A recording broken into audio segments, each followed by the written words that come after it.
Isa na namang video ang bibigay ko sa inyo mga idolo, and 50 shocking moments caught on camera: car crashes, road rage, car chase. Here we go.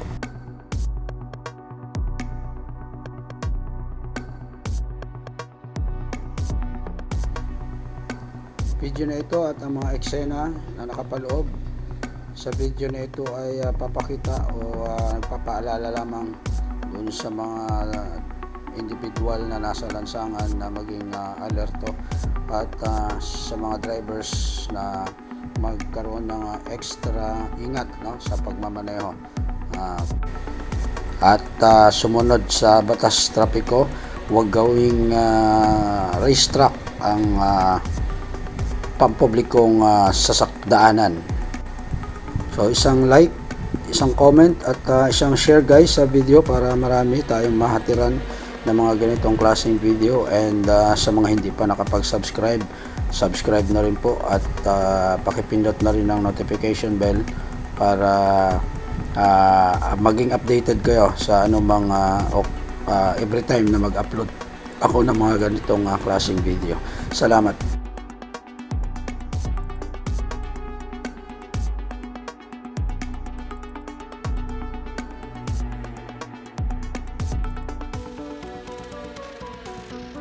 Isang motor umovertake, no? Blind spot yan eh. So dapat hindi niya ginawa yan. Buti na lang di sila yung medyo napuruhan, medyo daplis, pero ganun pa man natumba. Ayun, paalala sa lahat, no, nang nag-overtake, wag diretsong overtake guys. Silip muna, siguruhin klaro ang lulusutan, no. Itong truck, nakita mo naman, nakahinto na yung isa dyan sa unahan. Hindi niya pa rin napansin, takbo pa rin siya ng takbo. Dapat maging alerto. Wow, yun, buti na lang medyo daplis lang. Yan yung kailangan maging defensive driver tayo ng truck na to. Alam niya namang may parating na train, no? Tumawid pa rin siya sa riles. Buti na lang yung container lang ang tinamaan. Ayun, umiwalay ang container sa ulo ng truck.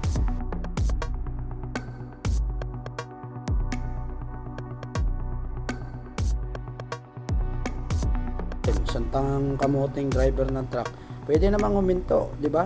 Pwede namang ayan, no, pwedeng uminto.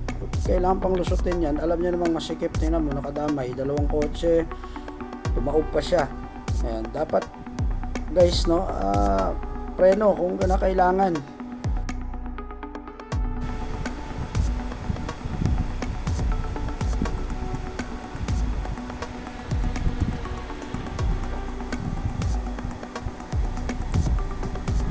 Yun din, grabe, overspeeding, nagkasalubungan. Ito yung sinasabi natin na dapat takbo lang sa eksaktong tulin, no? Angkop sa kalsada yung tulin ng sasakyan na ang ating pagpapatakbo. Yun, buti pinto lang nahagip, hindi yung tao. Ito rin, change lane. Tingnan natin. Nako, nakipagabulan yung truck. Ayun, tumagilid. Dapat sa mga pagka ganito ang dala mo, mabigat, mahaba, huwag ka nang magpatakbo ng sobra. Kasi kapag naggumewang yan, hindi mo na kayang ibalik sa bigat ng karga mo. Nakaroon na talaga ng damage, no? Magkakaroon na ng aksidente. Ayun, lumipad ang kotse. Ano kanyang tinamaan nito? Sobrang tulin, no? Kaya dapat minimal lang ang takbo, huwag magmadali, huwag makipagkarerahan.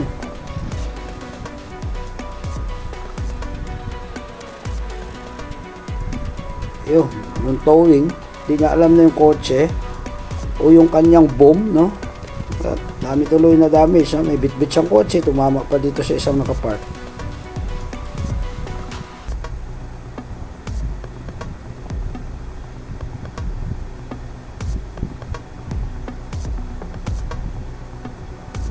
Hindi na alam ng may-ari na sasakyan kung ano nakatama. Ito, sunog. no, isang tanker ang nasusunog.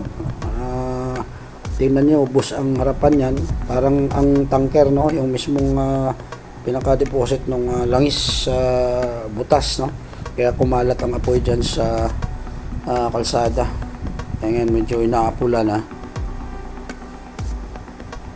Is a chemical tanker, fuel.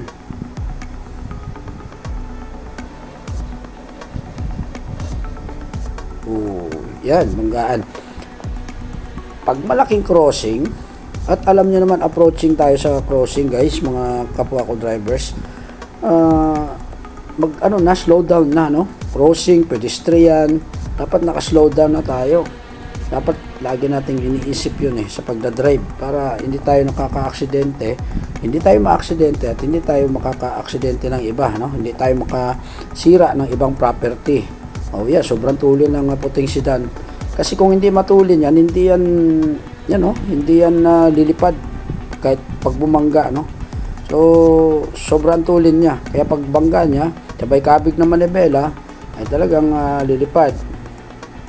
Ito naman, nakalimutang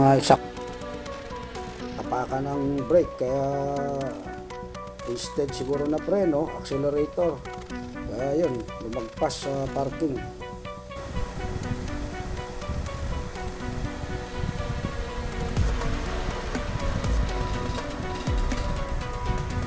Boom. Ayun. Crossing. Nadoblehan yung sedan na putulin laki pa naman ang crossing na to. Dapat tayo dyan, slow down. Ito rin, ayan, matras, hindi alam yung mga motor sa likod niya. Buti nakababa yung driver. May isa rin, kamuting bus, lumiliko, ang tulin. Ayun, diretso sa ilog. Naging submarine ng bus.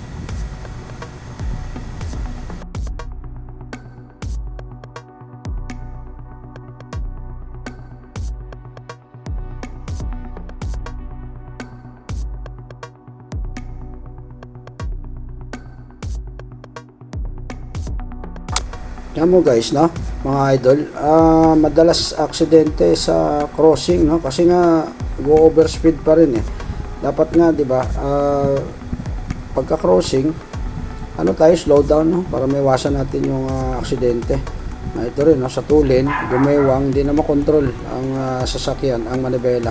Kapag ka matulin ka, apply ka ng preno, pagka nag-umpisang gewang yan, hindi mo na makokontrol. So, ang lesson dyan, no overspeeding. Yan. Drive safe distance. Yan. Kita mo. Paliko. Maharurot paliko. Kala mo nasa racetrack talaga Siguro yung iba sinusubukan no? Sinusubukan kung magaling. Dapat kung gusto mo magpatakbo talaga ng matulin, walang preno pagliko, lipat ka sa racetrack. Para doon, wala kang madadamay. Sarili mo lang.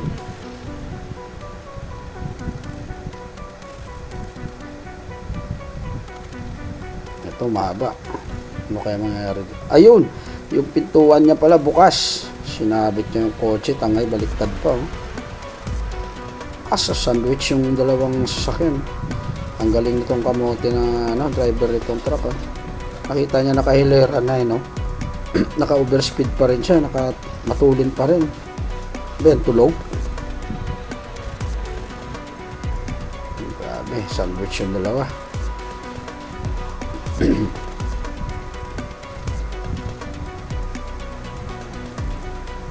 Yan pa pala gasolina. Okay, may maharurot. Buti na lang, hindi nadama yung tao.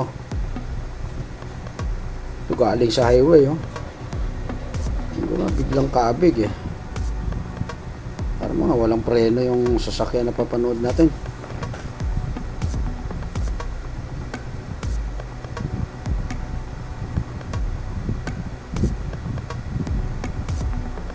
Ito, devil truck. Yan. Bumangga na doon, umatras. Tingnan mo, mamaniobra. May kotse dun sa harapan, binangga yung kotse, inulit. Oh. Pa-practice ng driver na to ng truck. Tataka tuloy mga tao. Tinuluyan pa, oh. Talagang tinulak mo sa gilid. Uy, ano kaya to, no? Idiot in cars. Stupid driver. Ano to? Yung kamote, oh. Ayun pa, oh. Matras, sinira din. Oh my God. Ito, matindi. Nag-7, wasak yung ulo.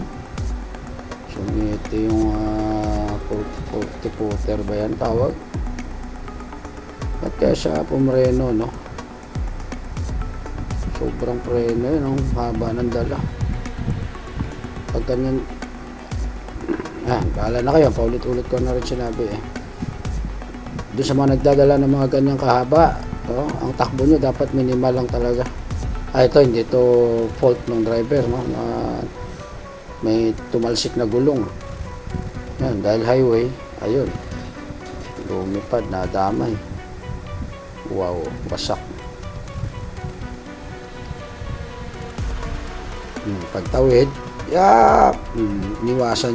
iniwasan siya ng puting sedan. Tuloy yung puting sedan doon na wala ng control, bumangga sa poste. Buti nakatakbo yung driver, nakita, ups! Buti hindi naabot ng pagtumba yung isa. Muntog. Muntog uli. Wow, walang preno. Ginawang preno yung nasa harapan. Kaya dami kasi sasakyan, ayaw tumakbo ng tama lang Ito yung sedan na itim mo, sumiksik pa, paliko itong mahaba, sabit siya. Durog.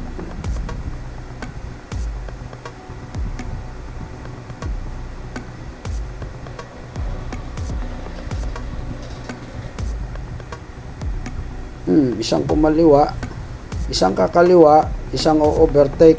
Ayun, sa kangkungan na sila pinulot.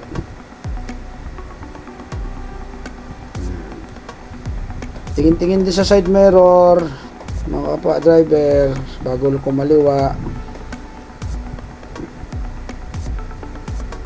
Sinubukan yung salamin na dingding kong matibay. Mahal pa naman ang coaching yan.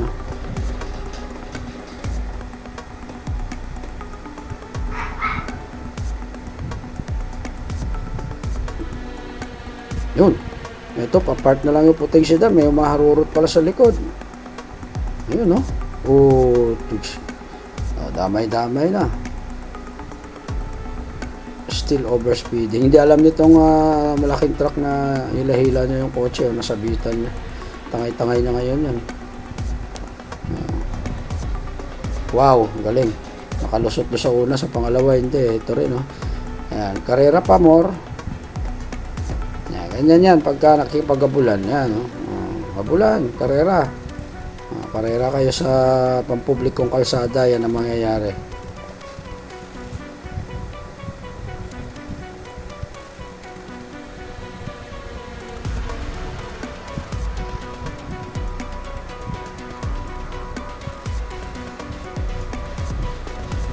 Galing, subukan sana mag-park kaso nasabit na yung una, nasabit pa yung pangalawa.